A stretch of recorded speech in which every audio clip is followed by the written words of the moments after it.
14 जून 2026 Thai काजावी हा Telugu cinema पाहिला. छान आहे, वेगळा जरा. थोडक्यात प्रॉपर्टी करताच आपलेच सख्खे मुलं म्हणा किंवा सुना म्हणा कसे वागतात आणि पैसा आहे म्हटल्यावर म्हणजे आधी म्हातारी कशी वागते म्हणून लांब जायचं, तिला वाटेल तसं बोलायचं आणि नंतर मग पैसा आहे म्हणून मग तिला प्रॉपर्टी ती कशी कशी वाटणार याच्याकरता मग तिची काळजी घ्यायची किंवा म्हणजे थोडक्यात पैशांकरता सगळं नाते गेले उडत. तर आणि म्हणून स्त्रीनी भक्कम असलं पाहिजे, कॉन्फिडंट असलं पाहिजे आणि मुख्य म्हणजे फायनान्शियली स्टेबल असलं पाहिजे. हा याच्यातनं मेसेज आहे सिनेमात. तर ही थाई नावाची जी बाई असते, म्हातारी असते, 60 वर्ष वगैरे ची असते अंदाजे. तर तिचा दबदबा असतो म्हणजे तिचा नवरा गेल्यावर तिने स्वतःच्या हिमतीवर पैसे गोळा करून आणि घर बांधलं असतं आणि ती सगळ्यांकडनं म्हणजे सगळ्यांना पैसे दिले असतात तिने आणि हफ्ता वसूल करत असते मग ती प्रत्येकाकडनं कर्जाचा. आणि तिला 3 मुलं असतात आणि 3 सुना असतात. ते सगळे दुसरीकडे राहत असतात. आणि मुलीला हिने आपल्या घरी आणून ठेवलेलं असतं. 30 वर्षाची मुलगी असते. तिचा नवरा काहीच करत नसतो आणि दारू पिऊन नुसतं हे करत असतो आणि नुसतीच म्हणजे दादागिरी दाखवणं नुसतं. तर तिने मुलीला आणलं असतं आणि तिला म्हटलं असतं की मला असं मूळमूळ रडून आणि नुसतं घरात बसून चालणार नाही, तू काहीतरी शिक आणि पैसे कमव आणि मोठी हो आणि तुझा मुलगा पण आहे तर त्याला पण वाढव, शिकव, फायनान्शियली इंडिपेंडंट व्हायला पाहिजे. मग तिला तिने शिलाई म्हणजे आधी तर एज्युकेशन झालं जसं तिचं आणि शिवाय तिला शिलाई शिकवते, मग ती लोकांचे कपडे वगैरे शिवत असते. तर अशा तिच्या त्या दबदब्यात ती नुसती गावात पैसे वसूल करायला आली की सगळे लोक इकडे तिकडे पळापळी म्हणजे तिचं हे असतो जरा वट असतो गावात.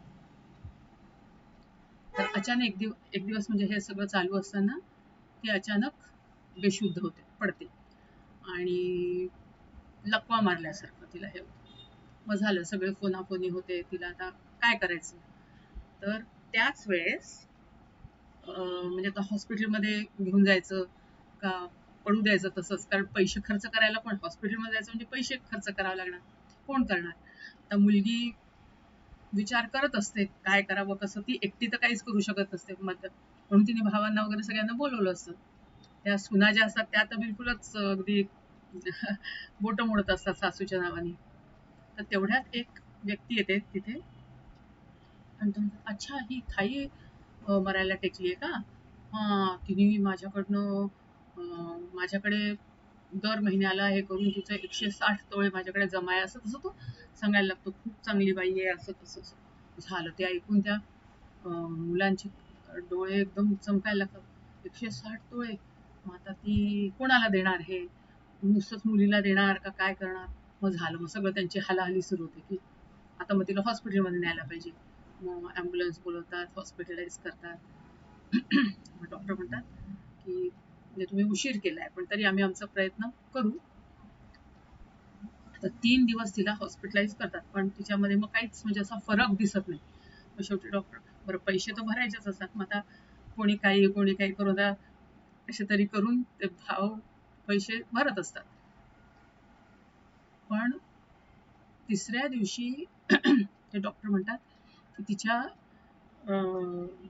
ह्याला मेंदूला जी रक्त पुरवठा करणारी नस आहे गळ्यातनं जाणारी, तर ती ब्लॉक झाली आहे. त्याच्यामुळे तिला म्हणजे हे आलंय, पॅरालिसिसचा अटॅक आणि ती बेशुद्ध झाली. तर तिचं जर ऑपरेशन केलं तर वाचू शकते, आम्ही गॅरंटी देत नाही. मग आता परत ह्या लोकांचं सुरू होतं, आता ऑपरेशनला 3 लाख खर्च लागणार, 4 लाख खर्च लागणार, कोण करणार. आता तर आपले सगळे पैसे संपले असं तसं. पण मग एक जण असाच मुलासारखाच असतो जो थलावीच्या घरासमोरच राहत असतो. तर तो त्या जावयाला मुलाला लालच म्हणजे दाखवतो की ऑपरेशन झालं तर ठीक होईल. तर तो काहीतरी गिरवी ठेवतो आणि 4 लाख आणतो आणि मग ऑपरेशन होतं. आणि डॉक्टर म्हणतात की मिरॅकल आहे म्हणे हे. म्हणजे अशा प्रकारचं इतके दिवस काहीच सिम्पटम न दिसून ऑपरेशन होणं, आणि म्हणजे ती पूर्ण डाऊन यायला जात होते तिचे सगळे रिझल्ट्स. आणि अचानक फरक म्हणजे जाणवायला लागला, हातपाय हलवायला लागले आणि आता ती ऑपरेशन पण सक्सेसफुल झालं. मग ती होशमध्ये येते. तर मग सगळे विचारतात की तुला काही आठवत आहे का, काय तू बोलत होती, तुला तू जेव्हा बेशुद्ध होती तेव्हा तुझे हात बेशुद्ध व्हायच्या आधी हात तू हलवत होती काहीतरी ती तर ती म्हणे मी म्हणत होती की 3ऱ्या नंबरचं बटन बंद करा, फॅन चालू आहे, फॅन चालू ठेवून मला ऍडमिट करूयाला जाऊ नका. मग केला होता का फॅन बंद, असं. मग शेवटी सगळं फुसकुलं, मग सगळे भाऊ म्हणतात अरे काय ही त्या फॅन करतं म्हणजे हिच्याकडे ते म्हणे तो एक सावकार आला होता, तो असं असं म्हणाला की तू सोनं जमा केलं. ते म्हणे सावकार कोण? तर म्हणे मग कोणीतरी सांगतं की तो त्याच्या दुकान लुटल्या गेल्यामुळे तो वेडा झालाय आणि सगळीकडे तो असंच वेड्यासारखं कोणाचे इथे पोचतो आणि सांगत फिरतो. तर झालं, मग सगळेच डिसअपॉइंट होतात, म्हणतात झालं आपले सगळे पैसे गेले, आता काही मिळणार नाही आपल्याला. त्या सुना पण तणतण तणतण करत राहतात की आमचे पण तुम्ही गळ्यातलं आणि कानातलं सगळं काढून घेतलं. शेवटी हिला मग बरं वाटतं, हिला घरी घेऊन जातात. घरी आल्यावर सगळ्या गावात कळते की ही बरी झाली, तर झालं. सगळे पुन्हा खडे फोडायला लागलं, बापरे म्हणजे आता ही परत हप्ता वसूल करायला येणार म्हणून. मग ती घरी जाऊन बसते एका पलंगावर आणि पलंगाच्या तिच्या पायामध्ये तिने किल्ली लावली असते आणि त्या किल्लीनी तो जो तख्त असतो लाकडाचा त्याच्या आतच तिने तिजोरी बनवली असते आणि ती उघडते सगळ्यांच्या समोर. त्या सुनांना बोलवते, फक्त सुनांना आणि मुलीला, आणि दाखवते, म्हणते हे 300 तोळ सोनं आहे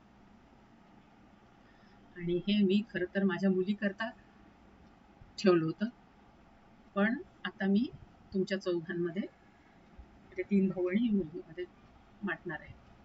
कारण तुम्ही लोकांनी बराच खर्च केला मला वाचवायला, माझं म्हणजे तुम्ही लोकांनी खर्च केला म्हणून मी आज जिवंत आहे.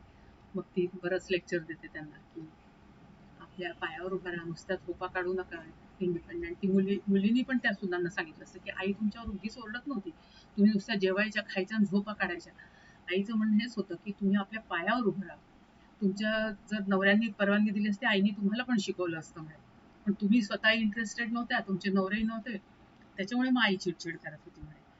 आईने मला शिकवलं, हे मला पायावर उभं राहायला शिकवलं, असं तिने आधीच सांगितलं असतं त्यांना. मग ती म्हणते की आता तरी सुधरा आणि आपल्या पायावर उभं राहा. जोपर्यंत स्त्री स्वतःच्या पायावर उभी नाहीये, तिच्याकडे पैसा नाहीये, अति नकोय, पण पैसा जगायला, आनंदाने जगायला खूप जरुरी आहे आणि त्याशिवाय स्त्री जगू शकत नाही, स्त्रीला मान नाही. तर हे ती त्यांना सांगते. त्या निदान ऐकतात तरी, निदान म्हणजे हा मेसेज ती ह्याच्यातनं देते. छान आहे, मला आवडलं असेल.